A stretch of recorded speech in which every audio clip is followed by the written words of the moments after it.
I'm going to show you 5 great crops to grow if your garden is full of weeds.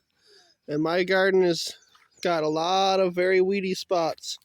So, definitely got some experience with this.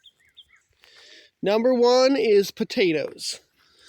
The way you grow potatoes is you till up the soil, which kills some weeds, and then you hoe it up into these mounds right around the plant.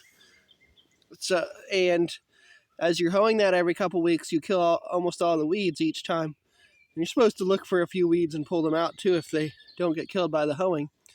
But this creates clean cultivation. If you keep up with that all summer, that spot in your garden is never going to be quite as weedy again. The next crop I'm going to recommend for growing if you have too many weeds is fruit trees, especially like these peaches here, because they're tall and you only have to mow a couple times a year to keep the major weeds down. A little bit more if you want it to be pretty. The next crop I'm going to recommend is blackberries. They're also tall and they're very aggressive growers. So they're about to flower here in a few days. And so soon we'll have plenty of crops.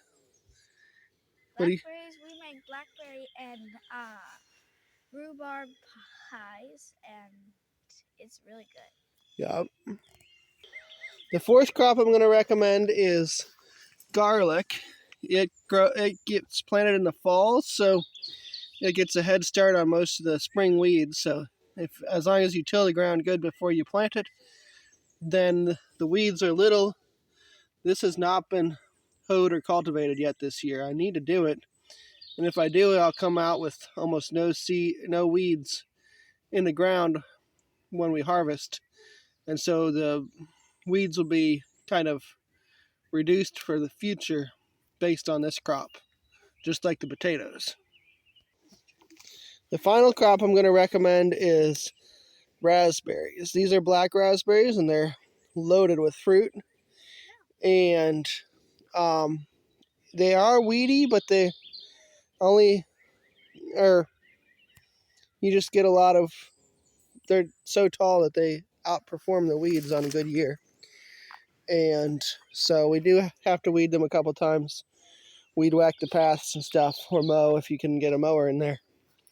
We have too many stumps in our, you can't even see the stump here, but there's a huge stump under those weeds. That's part of right there. Well, that's one of them, but there's another over there.